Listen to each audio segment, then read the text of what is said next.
So there is so many student ask me one common question है master of pharmacy कौन सा branch best है Australia में, कौन सा ब्रांच चूज करना चाहिए मास्टर ऑफ फार्मेसी में.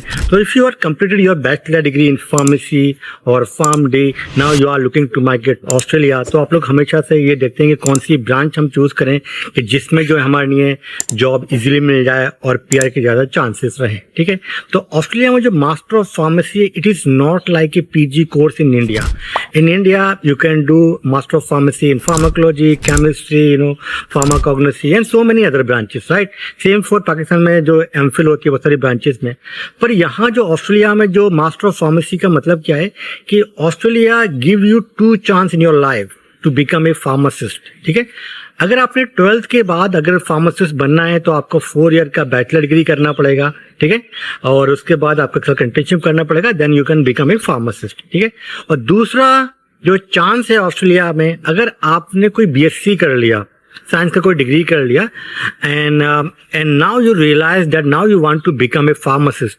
और यहाँ पर बहुत सारे बच्चे क्या करते हैं, कोई डिग्री कर लेते हैं यहाँ पर जो है एज ए असिस्टेंट फार्मासिस्ट या फार्मेसी टेक्नीशियन की जॉब करने लगते हैं ऑस्ट्रेलिया के अंदर सर्टिफिकेट करके, है ना. तो देन दे फील दैट के pharmacy profession is right for me, now I want to become a pharmacist. तो उन लोगों के लिए ये मास्टर ऑफ फार्मेसी बनाया गया है कि जिसने बैचलर डिग्री कर लिया ओके साइंस के अंदर, now they want to become a pharmacist, तो वो फार्मासिस्ट बन सकते हैं ये मास्टर ऑफ फार्मेसी कोर्स करके. तो ये 2 साल का कोर्स है. तो ये इसको बोलते हैं लीडिंग टू रजिस्ट्रेशन. उसको आल्सो बोल सकते हैं कि ये मास्टर ऑफ फार्मेसी होती है ग्रेजुएट एंट्री. मीन्स अगर आपको रजिस्ट्रेशन करना है as a pharmacist in Australia में तो आपको मास्टर ऑफ फार्मेसी करना पड़ेगा. ठीक है, आपको मन में क्वेश्चन होगा सर जो लोग बैचलर डिग्री किए हुए हैं तो मास्टर डिग्री वो लोग क्या करते हैं ऑस्ट्रेलिया में, ठीक है, और कौन सी ब्रांच में करते हैं, और किसको पीएचडी करनी है तो क्या करना चाहिए. तो ऑस्ट्रेलिया में basically you can do master of pharmaceutical sciences. ठीक है, या आप लोग एमफिल कर सकते हो जहां पर आप चूज कर सकते हो ब्रांच, और then you can do for the PhD. अब ऑस्ट्रेलिया में क्या होता है कि after bachelor of pharmacy you can do PhD. After B Pharm 4 year, directly you can do PhD in Australia. There is no need to have any specialization master of degree in Australia. ठीक है, तो इसीलिए लोग नहीं करते हैं. अब क्या है, जो लोग ऑनर्स किए होते हैं जिनकी जो परसेंटेज होती है मार्क्स 75% अगर उनके बैचलर डिग्री में आए तो they can go directly into the PhD. तो there is no need to do any master degree. मगर जिसके अगर मार्क्स कम आ जाते हैं तो उन लोग को पहले रिकमेंड करते हैं ऑस्ट्रेलिया में कि आप पहले एमफिल करें. फॉर एग्जाम्पल अगर आपने को एमफिल करना है, जो आपको पीएचडी करनी है बेसिकली फार्मेसी प्रैक्टिस में या क्लिनिकल फार्मेसी में, तो आप पहले एमफिल में एडमिशन लेंगे और 2 साल का होगा वो, और फिर वो उसको जो है फिर वो लोग जो लीडिंग कर देते हैं पीएचडी के अंदर, उसको कन्वर्ट हो जाती है वो, है ना. तो फिर वो जो है लीडिंग टू पीएचडी आता है 4 साल के अंदर एमफिल प्लस पीएचडी. तो ऐसे ही आपके लिए अगर आप ओवरसीज में हैं तो आप मास्टर ऑफ फार्मास्यूटिकल साइंसेज चुन सकते हैं. मगर फार्मास्यूटिकल साइंसेज में करने का कोई फायदा नहीं है, उसमें आपका रजिस्ट्रेशन नहीं होगा. तो if you want to do registration तो फिर आपको जो है मास्टर ऑफ फार्मेसी में आना पड़ेगा, और उसमें कोई भी जो है कैप्स एग्जाम की रिक्वायरमेंट नहीं होती है. मगर ये बहुत ही महंगा कोर्स है, बहुत ही एक्सपेंसिव कोर्स है.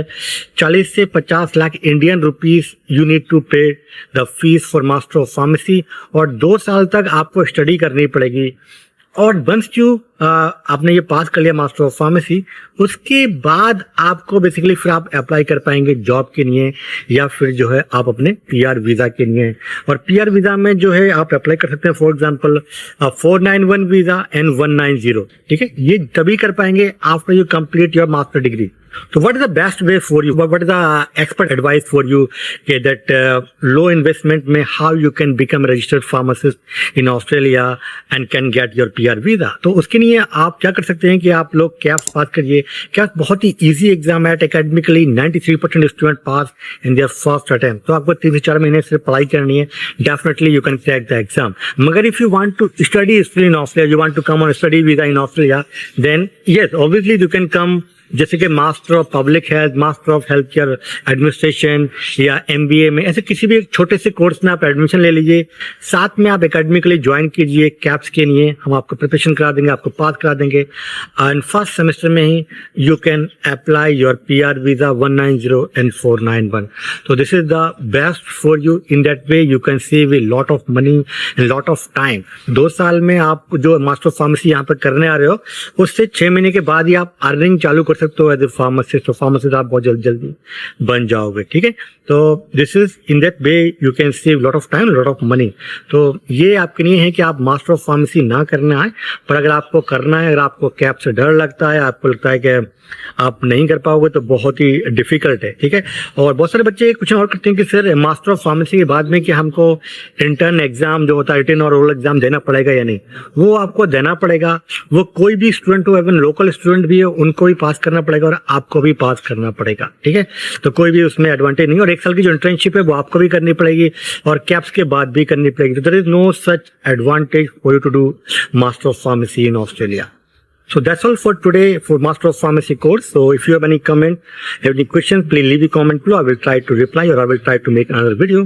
And thank you. I will see you in my video. Bye bye.